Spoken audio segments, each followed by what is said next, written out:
What's going on, everybody? Welcome to Terry Burns video, and today I have for you a review. And as you can tell from the thumbnail, today we'll be talking about Horizon Invasion.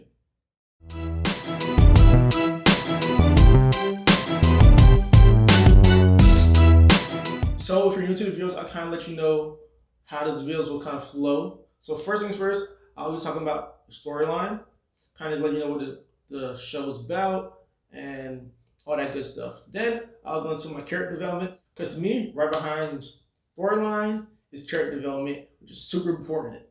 And three, I'll be talking about my rating. I'll give you what I thought of the show at 10. You can currently find Horizon Invasion on Netflix. Netflix has come out some pretty decent animes within the last couple of years.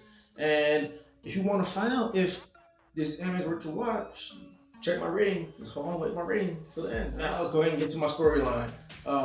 So what Horizon Invasion is basically, not basically, but it's kind of like Sword Online to the fact that people get transported to a world where they weren't currently. So kind of like in Sword Online, they kind of had virtual reality, they go into the game and they're trying the game. The only thing different about Horizon Invasion is that these people got transported here without knowing it, basically.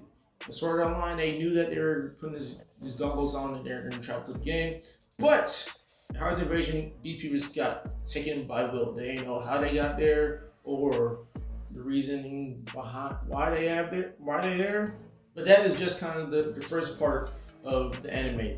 People are there and they don't know how they got there. They're trying to find their way out. There are people who have been in the game for a little bit and swear they can get into the game, leave, and come back. The reason why some people want to come back is because there's this goal that everybody who know what the rules are trying to reach. And the goal is to be, I guess, the god of that world. In order to do that, you have to get a certain amount of followers. Those followers have to help you overthrow whoever the current god is of this world. And obviously, there's a good side, there's a bad side, and there's fighting going along. And there's one thing about this anime that I think is completely different from any other anime that I've seen before. It's just the thought process or just the main idea of it, basically. But I'm not gonna spoil it for you. If you want to know what that is, go ahead and give it a watch, because this is interesting what their main tactic of in this anime, because it's kind of gory to say it, but I'm not going to, because I don't. Yeah, just go ahead and give it a watch if you're that interested. But the main story about this is we're following this girl named Yuri Hanjo. We see that she appears in this world and almost immediately she gets attacked by some person in a mask. She somehow fights her way off and now she's trying to find safety. She first arrived in this world, she gets a phone call and it's her brother. And she said, my brother's here? And then that's her goal. So basically, we follow Yuri on her journey to find her brother.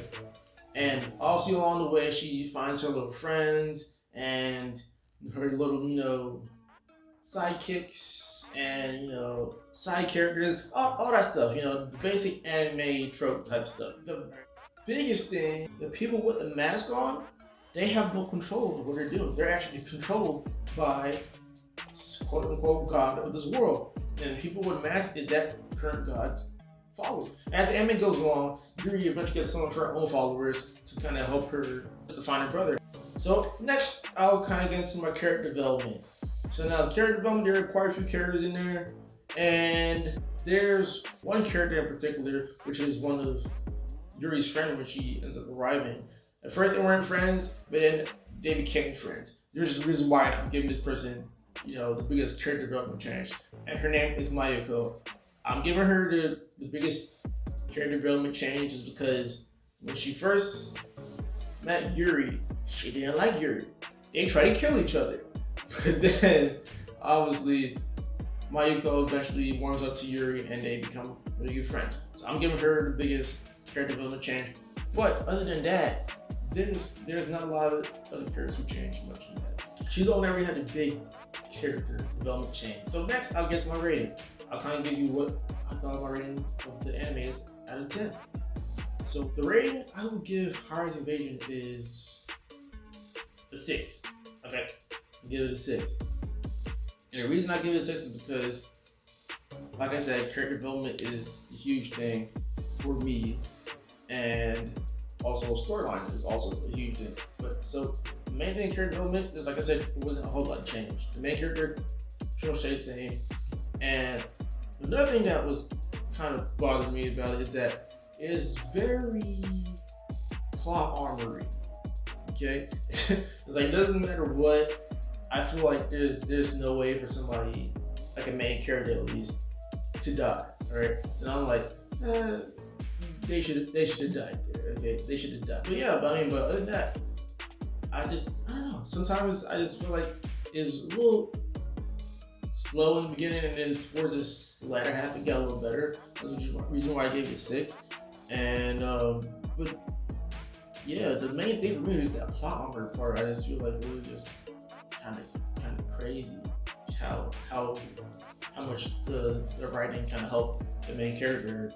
But yeah, so we'll see how it goes. I don't know if we'll get a second season or not. Let me know if you have seen it. Or you think it deserves a second season. And as always, if you enjoyed the video, make sure you like, share, and subscribe. A lot of good stuff. And I'll see you next one. Much love.